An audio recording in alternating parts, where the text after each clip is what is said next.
A new Secret Lair has leaked featuring characters from the upcoming Dungeons and Dragons movie. I want to go through these cards, these legends, characters from the movie, and see if we're going to be able to play them in Commander. Let's take a look at the cards. We have got Edgin, Larcenous, Lutenist, or Chris Pine, depending on how you want to look at it. One red, one blue, and one other for a 3/3 human bard.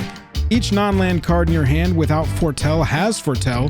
Its foretell cost is equal to its mana cost reduced by 2. So we're going to be able to put some cards in exile for just 2 mana and then cast them later for 2 less. So we're sort of putting a little down payment on those cards. I like foretell in blue and red. The second ability says whenever you cast your second spell each turn, goad target creature an opponent controls. I like the flavor of this. We've got a little bard here that can tell of tales that are coming in the future, I guess.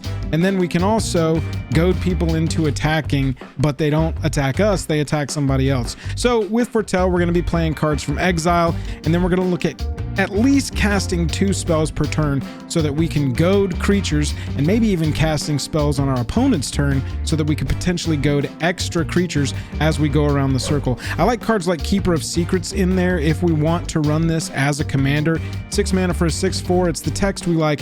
Whenever you cast a spell from anywhere other than your hand, so that means exile, and that includes foretell, Keeper of Secrets deals damage equal to that spell's mana value to target opponent. So we've got a little extra damage coming through, getting value off of cards coming in from exile. Also from the 40k decks, we got the Lost and the Damned. Whenever a land enters the battlefield under your control from anywhere other than your hand, we don't care about that part. Or you cast a spell from anywhere other than your hand, create a 3/3 red spawn creature token. So a little creature token creation off of our spells that we're going to be able to cast with their foretold costs.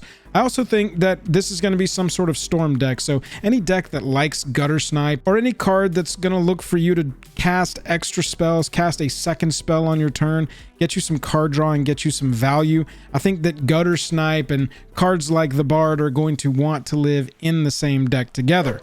We also saw Doric, Nature's Warden, a green and 3 for 3/3 Tiefling Druid. It's got Vigilance, and whenever it enters the battlefield, you search your library for a forest card, put it onto the battlefield tapped, and then you shuffle. So it's nice. We get a little ramp on our creature here. And then whenever Doric attacks, you may pay 2 if you do Transformer into Doric Owlbear Avenger. Vigilance and Trample. Whenever this creature transforms into Doric Owlbear Avenger, other legendary creatures you control get +2/+2 and gain Trample until end of turn.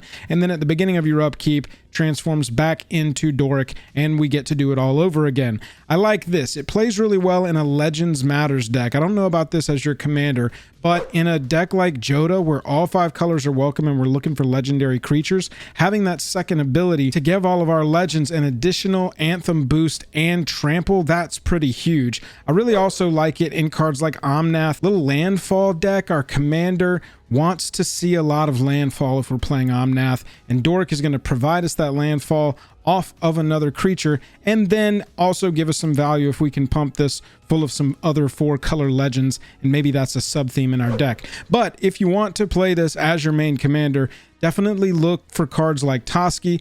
Make sure you pump this deck full of as many green legends as you can possibly fit. Big thanks to our sponsor for this video, Factor. Get fresh, ready-made meals delivered right to your doorstep when you sign up with Factor. Factor's meals are fresh, never frozen, and designed by dietitians to ensure every meal is packed with premium, science-based nutritional quality. No more meal prep, no more dishes, no more unhealthy fast food. Factor offers the most convenient way to eat fast and eat right. Factor helps you avoid fast food and ordering in with no-nonsense, delicious food that's ready quickly. Factor's chef-prepared meals take the guesswork out of eating well, so you never have to opt for something that isn't good for you. Factor meals arrive pre-prepared and are ready in 2 minutes or less. That's way faster than ordering in. Meal plans offer variety with a rotating weekly menu of 27+ meal options and 33+ add-ons like smoothies, keto shakes, desserts, and more. Check the pinned comment for a link or a code that you can use at go.factor75.com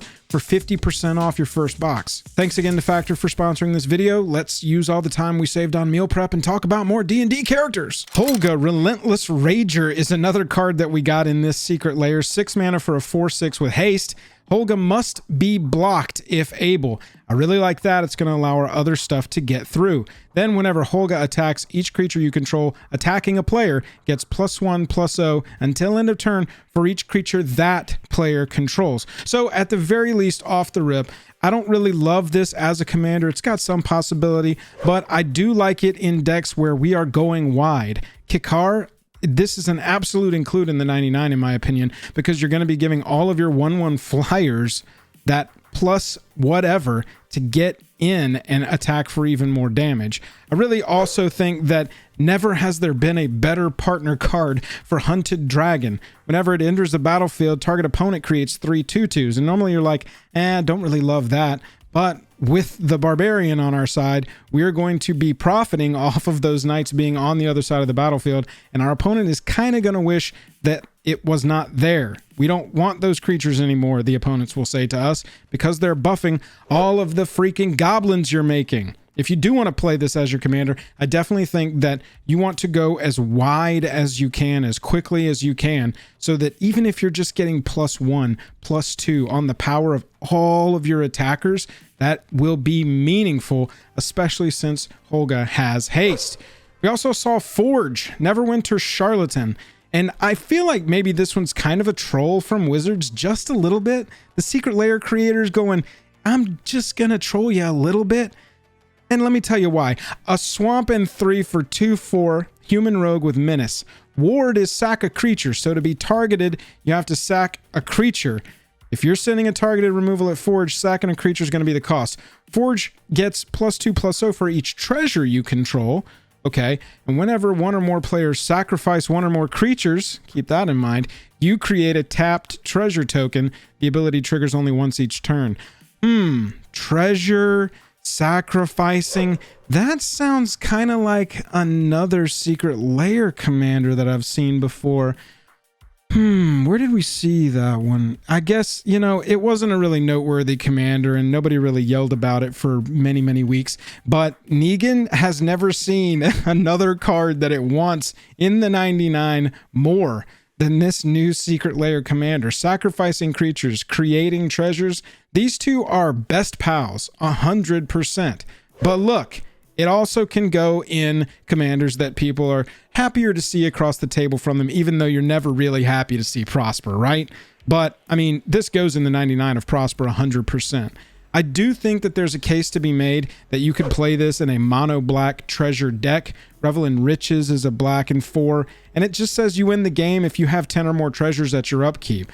Just pack it full of all the treasure stuff that you can find, and you could play a mono black treasure deck led by Forge, the new mono black treasure and sacrifice creatures commander from this Secret Lair. We also saw Simon, Wild Magic Sorcerer, mono blue commander here, or in the 99, a blue and 2 for a 1/1 human elf shaman. Whenever you cast an instant or sorcery spell with mana value 3 or greater, you roll a d20. So 1 through 9, everybody's drawing a card. 10 through 19, you're drawing a card. And if you roll a crit, you copy the spell and you can choose new targets for the copy. So we're casting bigger instants and sorceries, and that's going to help us keep our hand full by drawing cards. I really like this in any deck that's looking at converted mana costs of spells, because we're going to be able to trigger it, right? Thrix the Sudden Storm is making all of our spells CMC 5 or greater, 1 less to cast, and uncounterable. So if you just start stacking a lot of those types of effects, you're getting a lot of value off of pretty much every spell you cast. Zaffy Thunder Conductor loves this guy in the 99. 4 mana for Zaffy. Whenever you cast an instant or sorcery, you scry 1. If it's 5 or greater, you create a 4/4. If it's 10 or greater, it deals 10 damage to an opponent at random. Absolutely belongs in this deck because you are getting to roll that die and potentially just draw a card yourself half of the time, at least. More than, just a tiny bit more than half the time. I shouldn't have started trying to do math in front of y'all. I'm really sorry about that. I'm never going to do it again. I don't do math. I can't do math. That was really inappropriate with me. Anyway, Zaffy, moving on. I think that we need to, at the end of the day, figure out a way to get Vrondis and to get Simon in the same deck. We need a blue, green, red deck and commander that has to do with rolling dice, and we need to have these two on the field at the same time. We will be creating dragons, we will be drawing cards, and it will be glorious. Lastly, we got Xenk. Paladin Unbroken. For white 2, you get a 2/4 human knight with double strike, and it simply says auras you control have exalted, which means for every instance of exalted on your battlefield, if a creature attacks alone, they get +1/+1. Now, I don't love this as a commander. It could potentially be a nice value kind of Voltron commander, pump itself up, but you know, this is just an absolute include in my Uriel deck. Uriel was one of the first commanders I ever built.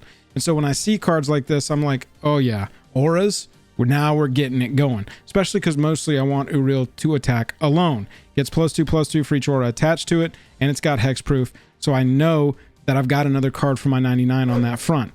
However, I think you could, if you wanted to, play it as the commander itself if you just really love the character from the movies. And so Hyena Umbra, make sure you've got some survivability built into your auras. There's a lot of mono white auras that are fantastic, don't get me wrong. Could be a strong deck, but you want to make sure you've got some sustainability in there through cards like Totem Armor. You also want to make sure you've got some card draw so that you can stay in the game long term with cards like SRAM that's going to let you draw a card every time you cast an aura. What do you think of these commanders or cards for the 99? Where are they going to land for you? What decks are you going to put them in? Let me know down in the comments. Big shout out and thanks to our sponsor for this video. Other than that, hit that like and subscribe button for all of the MTG news, all of the commander, all of the finance. I don't know. It's just an exhausting, consistent release of stuff, and we're going to be right here with you for it all day, the whole time.